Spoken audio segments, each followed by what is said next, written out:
Can you think of 3 bad choices that you made and 3 really good choices that you've made in the past? I was thinking about that a lot this week, about how dangerously close we are to the edge of basically the pit of hell, right? I don't know. Oh my goodness, my dog and cat are playing. Come here. Come on. They love each other, but sometimes the cat doesn't know her strength or her claws. Anyways, yeah, so what I mean by that, the edge of the pit of hell, is somebody could decide tonight to do some drugs.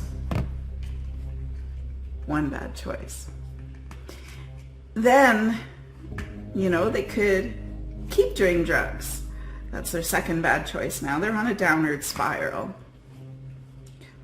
They could make a turn and say, okay, I'm never going to do that again. That would be a really good choice. So, third choice, 3 strikes, you're out. And you could just fall over that edge and become a drug addict and never be able to pull yourself out of it, or have a really difficult time. Or that could be it. Somebody just told me this story about this young person. I don't even think she was 20 years old.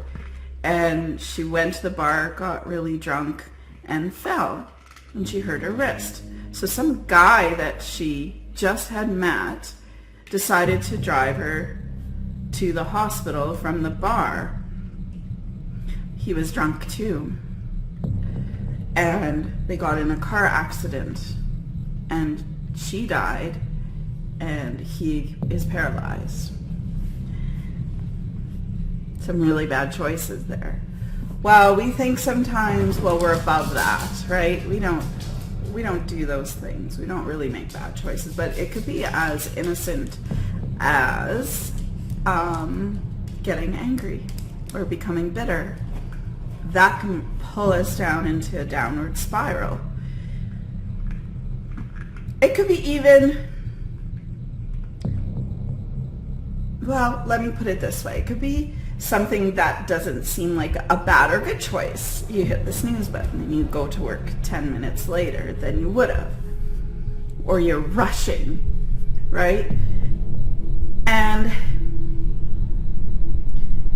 people think that they're basically just on one path maybe in their lives, but that's not how it works. I think one of the mysteries out there, one of the mysteries of God is, well, okay, if my life is already predetermined, if God knows everything, then is there any chance for me? No, you're assuming there was only one path for your life. God is the creator. Our Father is the creator of so many, of everything, right? And he's obviously way smarter than we could ever imagine. We have more than one path. We have many, many, many paths. Maybe there's billions of paths. And God knows them all. And there is where free will exists. And I just, sometimes when I'm flipping through YouTube looking for ideas, or I'm making a video using clips from YouTube, things come across my path. So I don't purposely listen to all the Joe Rogan podcasts, but sometimes there's little clips. And he asked an interesting question. Are some people just predetermined? I guess this is what he was saying. Are some people predetermined for a really bad life, and no way they could end up staying out of prison because they grew up a certain way and this and that? And his guest gave some really good answers, but I wanted to put my 2 cents in. So I'm just going to pause it here and let you listen to this clip, and then I'm going to make my comment. Sorry, but how do you react to the argument of determinism then, in the face of this argument that God created free will? Unpack that a little for me. Determinism. Yeah. The concept that, like when you see someone who's in jail, yeah. say he made a bad decision, he went to jail. Right. But if you go back through that person's life, you go through right. Yeah, the life, the childhood, the horrific traumas, all the abuse they've suffered, in and out of the justice system at a very young age, surrounded by crime. Tragic stuff. Yeah, right. exactly. It's not a free will issue entirely. There's a lot of variables. All right, so he asked that question, is it possible, it must be impossible for people to claw out of their circumstances, to get out, if things are just predetermined for that person. And I've thought about this since I was a teenager, and in high school, and some of the discussions with teachers and stuff like that. And it took me this long to kind of realize fully what it takes because of things I've gone through in my life and the bad decisions, bad choices I made.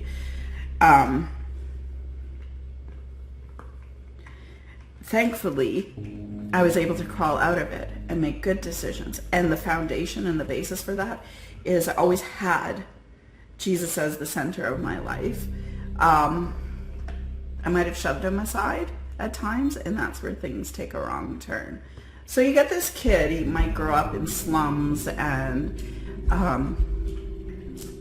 everyone around him is drug addicts or very poor. Okay, you're going to assume he's going to end up in prison. But that doesn't always happen. You'll get the odd kid that's just really special, right?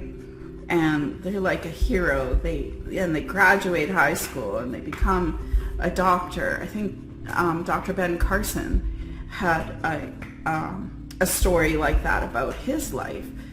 I don't know all the details because I haven't heard it for a while. So, but it was similar. When you make good choices like studying and ignoring the things around you and being working really hard. And the most important choice that you could make as a kid is choosing Jesus and choosing God and praying to Father for help through all your circumstances. He can work miracles in your circumstances. We never know. We can't just assume. I mean, I grew up poor. People always thought I was really rich. They're like, wow, you must be really wealthy. I'm like, no. I've had to work since I was 14 years old. I had to buy all my own stuff that I wanted. My clothing, my underwear even, deodorant, hair stuff, whatever I wanted or needed even. I'd even, on my way to work, be buying my own suppers. There wasn't always the food that I needed. So, even at age 8, I chose Jesus, and I would pray for help all the time. So maybe that's what gave me this air of being wealthy or coming from a better background. Because I had help. Because God cleared my mind and the clutter of the circumstances around me and whatever was going on. I remember really, really wanting a certain path for my life. And as I was not getting any peace, it was like my mind was spinning. And finally I just sat down and I said, fine, I just want to get my peace of mind back.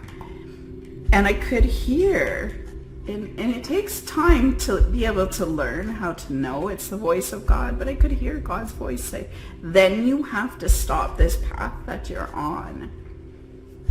I think we make the biggest mistakes when we don't consult with God. When we don't ask him, is this the right choice? Is this the right decision? Or ask for forgiveness. The other day I got angry at someone. And I got angry quietly.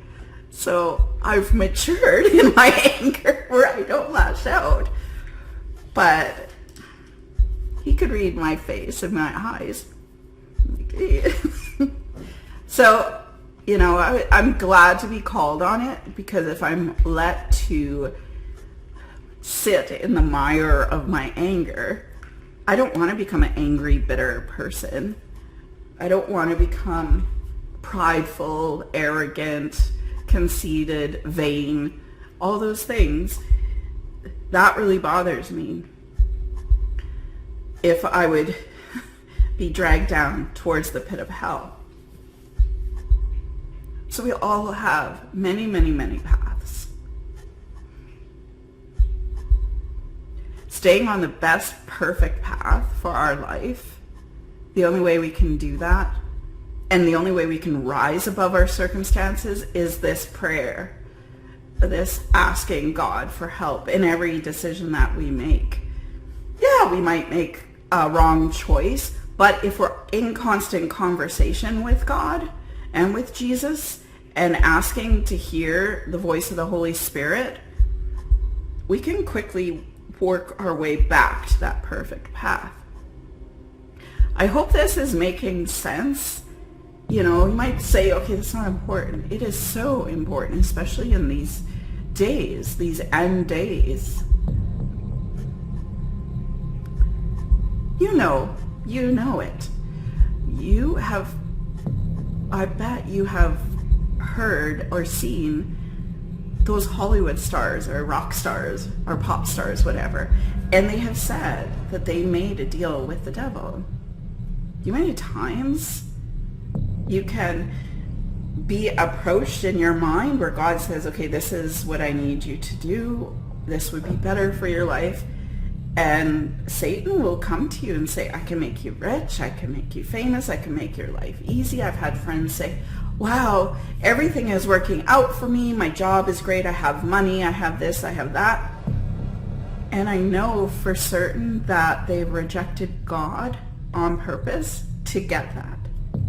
Or they made bad choices, like getting them, you know what, so that they could keep their job and keep their money and keep those things. And we know what a bad choice that ended up being for most people. What I pray and what really is on my heart for people is that they will make good choices, that they will get away from that edge, those 3 choices away from that pit of hell. I pray that for you.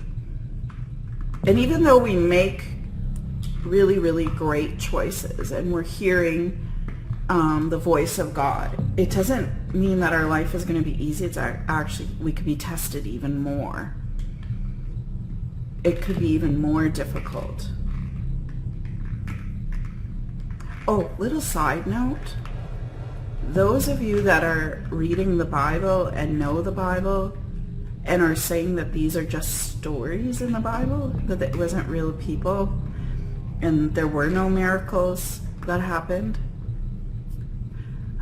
No. There really was a Jonah. There really was a Moses, a Abraham. These people were real, and there were real miracles. The parting of the Red Sea wasn't just a little wind that moved some water out of the way so 1 million Israelites could cross. So it's just a side note, something that's been on my mind. The parting of the Red Sea was probably 50-foot high walls on either side of water being held back by the holy wind of God. He sent his angels to push back that water through an act of wind. It's not like a tornado or anything, and good grief, he had to keep it safe for the babies and the women and all their animals that they brought through. You can't even imagine. And it's not like they walked through in one day. It took a long time. So there were many, many miracles in the Bible, and they're not fictional stories. The Bible is true. I had just been reading I'm trying to read through the entire Bible with fresh eyes now. I'm finding that I have for it. I've studied it my whole life. I've grown up in churches and in tiny little church private schools. It wasn't a rich school. It wasn't anything exclusive. It was really small. So we had a lot of time to spend talking about the Bible and things like that. One thing I just read was about a very wrong choice that Joshua had made in the Old Testament. So you realize that the country of Israel, the Hebrew people, the Jewish people, oh my goodness, my dog now is chewing on my hand. He's being very playful. But the Jewish people ended up in Egypt. And there was great favor on them. Like the Egyptians just loved them because they were helping them with their crops and telling them, hey, you need to prepare for this is going to happen, this is going to happen, because God was speaking to them so that they could help the Egyptians with their crops. And they lived there for a very long time. And then suddenly the Egyptians start to use the Jewish people then, the Hebrews, whatever they're called, the Jewish people, they start to use them as slaves. So they needed to leave. So through miraculous circumstances, they left. But then they wandered around in the wilderness for 40 years. 40 years, sorry, not 40 years is a long time. And you can go through the books yourself, because there's so many details and reasons why. But this one thing I was reading, then it came time to conquer the evil people, to go to war with evil people, evil kings in these lands. And God said, you will destroy them all. Don't leave anything. Don't leave any person living. And that included every single person in these lands. And Joshua was then the leader because Moses had died. Well, a few kings decided to pretend they were poor. And they approached Joshua and said, we're very, very poor. Please help us. Please help our countries. Please don't destroy us and this and that. And Joshua said, sure, fine. Bad choice.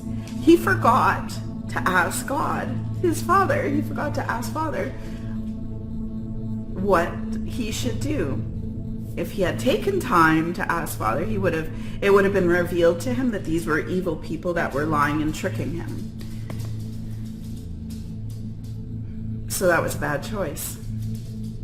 And there were consequences as a result of that. It also made me think of other things, like how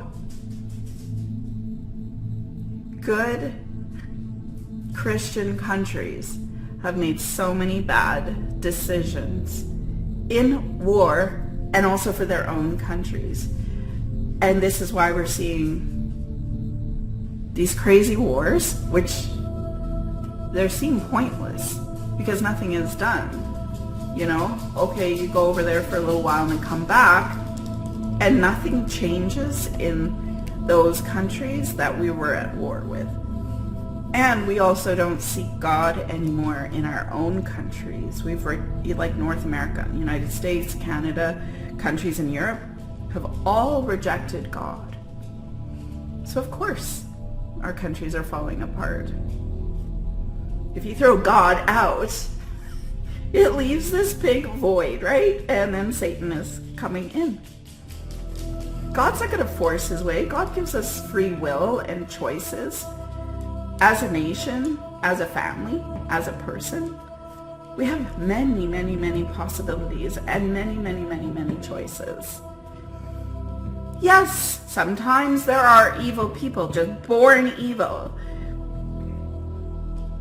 There could be demon people living, but those are exceptions from the rule of most of the population. I've been watching the population, the deaths every year, especially since you know what happened.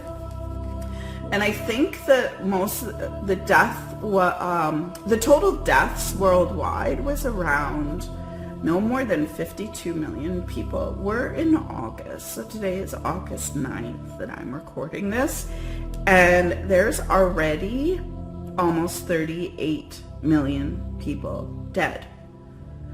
So we're halfway through the year, which means at this rate, we're going to be at 80 million suddenly. We jumped 30 million.